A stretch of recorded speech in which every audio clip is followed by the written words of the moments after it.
Assalamualaikum warahmatullahi wabarakatuh. Alhamdulillah, hari ini kita dapat sama-sama lagi bertemu dalam pembelajaran pendidikan Islam tahun 5. Jadi tanpa membuang masa lagi, marilah kita terus ke isi pelajaran pada hari ini.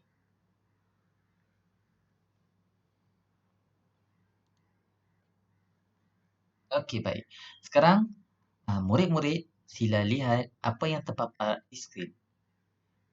Ini ialah seorang budak lelaki dalam keadaan yang keletihan sedang makan makanan ringan.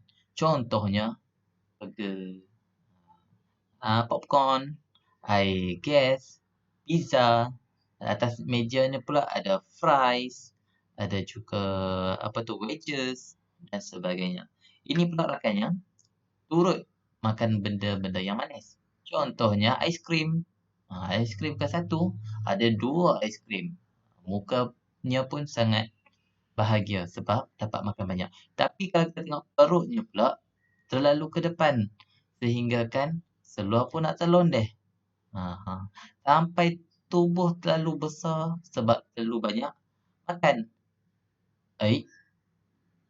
Ni ada seorang lagi. Seorang ni pula terbang bukan naik atas tapi terbang turun terus landing, terus mendarat di atas makanan.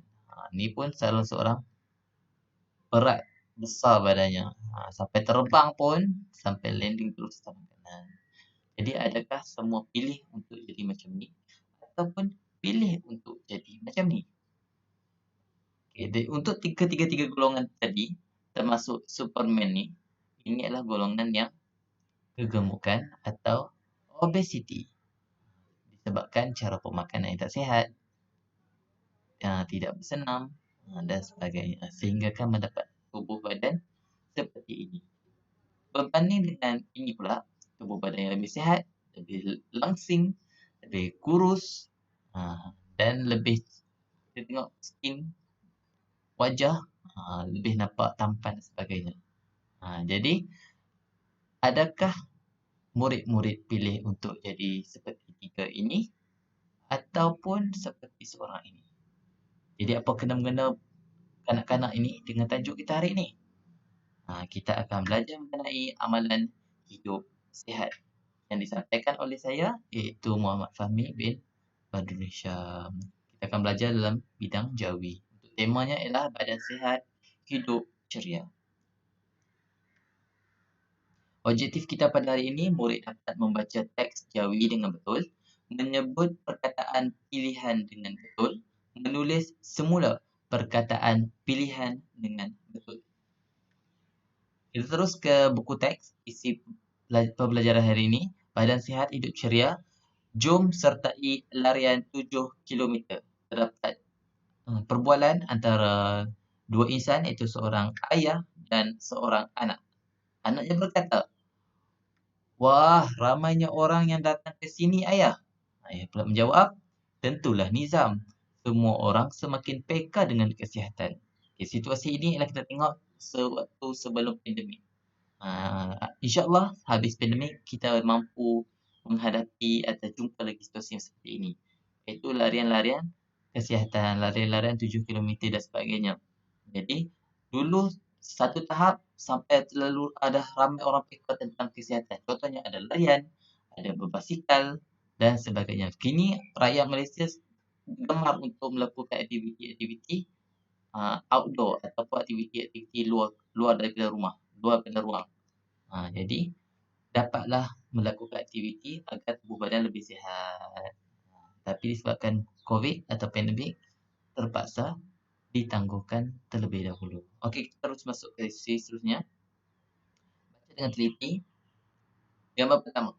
Kurangkan membuat perkara-perkara yang tidak berfaedah. Kurangkan membuat perkara-perkara yang tidak berfaedah. Contohnya apabila di rumah bermain game atau permainan video.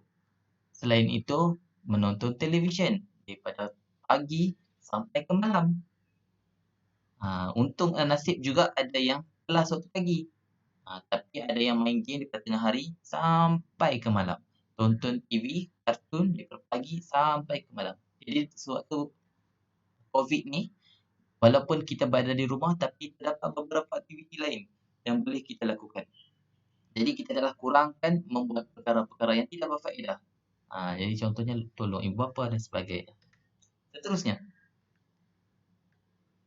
pilih aktiviti lasak tetapi selamat yang boleh dilakukan seminggu sekali. Demi menjaga kesihatan, mengamalkan hidup sihat, pilih aktiviti lasak tetapi selamat yang boleh dilakukan seminggu sekali. Seperti yang dalam gambar, contohnya bersilat ataupun taekwondo ataupun aktiviti mempertahankan diri yang lain. Yang kedua ialah gambar berenang. Aktiviti lasak lain contohnya bermain kayak ataupun jungle trekking ataupun berenang di pantai dan sebagainya. Itu adalah contoh-contoh aktiviti yang lasak tapi tidak dibuat hari-hari. Dibuat sekurangnya seminggu sekali. Okey, seterusnya. Banyakkan aktiviti seperti berjoging, bersenam, bermain bola dan seumpamanya. Okey, banyakkan aktiviti-aktiviti yang kita boleh buat sepanjang hari ataupun dibuat setiap hari. Contohnya berjoging. Jogging ni adalah untuk mendapatkan orang kata tubuh badan yang sentiasa sihat atau fit. Okey, sama juga body-body lain. Ini tu aktiviti-aktiviti ini adalah untuk kekalkan tubuh badan menjadi lebih sihat dan fit. Contohnya berjoging, bersenam. Bersenam ni kalau walaupun kita dalam keadaan pandemik, boleh juga bersenam dalam rumah. Tapi janganlah sepak bola dalam rumah. Ada pula sepak bola dalam rumah kena pasu, kena TV. Salah pula. Jadi maksudnya hula hoop, berjoging, berlari setempat dalam rumah, aerobik dalam rumah. Jadi aktiviti-aktiviti yang selamat dalam ruang yang kecil bersama ahli keluarga ataupun adik-beradik. Okay, seterusnya, lakukan aktiviti sihat untuk mengeluarkan peluh. Kita akan dapat manfaat untuk diri, keluarga dan masyarakat. Maksudnya kita lakukan aktiviti ini supaya tubuh badan sihat. Untuk siapa? Untuk manfaatkan diri, keluarga dan masyarakat. Apabila tubuh badan sihat, apabila tubuh badan orang kata fit atau kurus, kita lebih mudah untuk menunaikan ibadah kepada Allah. Berbanding dengan tubuh yang besar, kita susah untuk mempunyai kesukaran untuk beribadah, untuk berjalan jauh, untuk solat dan sebagainya. Jadi apabila tubuh badan kita kurus ataupun tubuh badan kita elok dalam keadaan yang ideal, kita lebih mudah untuk solat. Jadi itulah ada tips yang selalunya selalunya kehidupan kita ni berkaitan dengan niat. Sekiranya niat kita betul, insya-Allah Allah memudahkan segala urusan. Jadi niatnya ialah kita sahaja aku sihat ataupun ya Allah sihatkan tubuh badan aku agar aku mudah untuk menunaikan solat. Ya Allah sihatkan tubuh badan aku agar aku dapat menunaikan ibadah kepadamu. Ya Allah, aku ingin kurus, aku ingin badanku sihat, elok semata-mata kerana-Mu. Jadi dengan niat yang betul, insya-Allah kita ada target dan kita ada kemudahan Allah bagi untuk kita dapatkan tubuh badan yang lebih sihat agar kita dapat solat. InsyaAllah.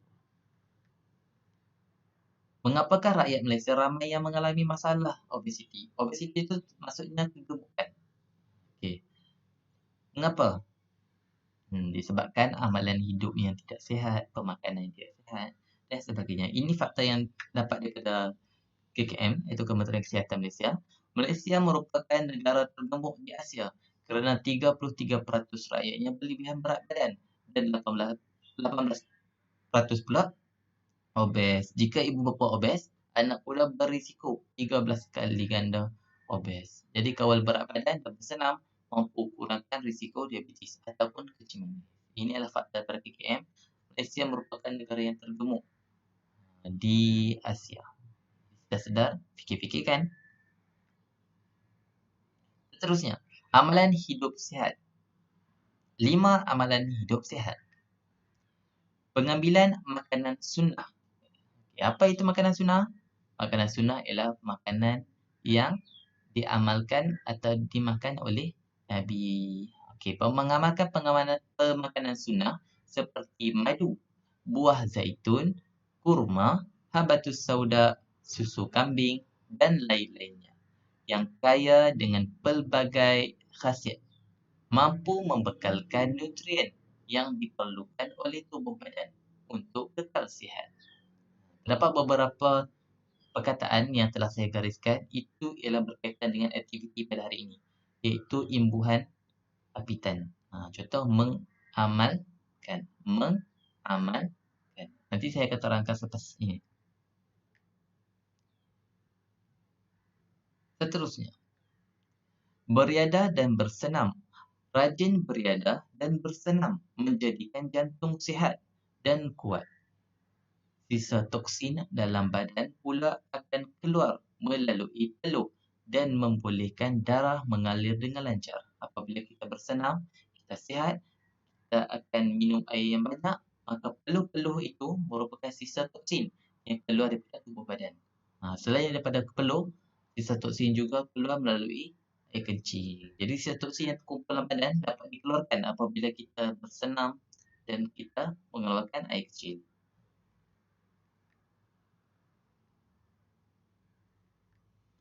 Menjalani pemeriksaan kesihatan berkala. Pemeriksaan kesihatan berkala jangan diambil mudah. Dengan mengetahui tahap kesihatan, kita boleh mengambil langkah-langkah tertentu bagi memastikan kesihatan kita berada dalam keadaan yang baik. Itu dia lah. Maksudnya pemeriksaan kesihatan ni, kita akan sentiasa tahu tahap kesihatan. Apabila kita pergi buat medical check-up atau pemeriksaan kesihatan, jadi doktor atau keputusan kesihatan badan kita dapat tahu adakah kita mempunyai penyakit-penyakit berisiko ataupun tubuh badan masih lagi sihat. Jadi apabila mengetahui status itu, kita dapat menjaga tubuh badan kita. Dapat sentiasa sedar akan tahap kesihatan kita. Jadi kalau tak sihat, jadi bolehlah kita elakkan pemakanan-pemakanan yang tak sihat. Sekiranya sihat, teruskan ambil makanan sihat dan sebagainya. Elakkan perbuatan negatif. Perbuatan seperti merokok, minum arak atau pengambilan dadah perlu dijauhi untuk kekal sihat. Arak dan dadah bukan sahaja haram di sisi agama Islam, tetapi juga merosakkan sistem serta organ dalaman yang membawa kemusnahan diri, keluarga dan negara. Jadi elakkan perbuatan negatif, contohnya merokok, dadah dan arak di dalam tubuh badan kita. Jadi pemakanan-pemakanan ini akan merosakkan segala organ dalam tubuh badan kita. Itu dia. Jadi elakkan merokok. Kerana merokok ini adalah satu tabiat yang cukup tak elok. Bukan sahaja merosakkan diri, malah asap itu mampu untuk dapat atau hantar sampaikan kepada orang yang terdekat. Selain daripada orang awam, termasuk juga anak-anak atau isteri, keluarga dan sebagainya. Terusnya,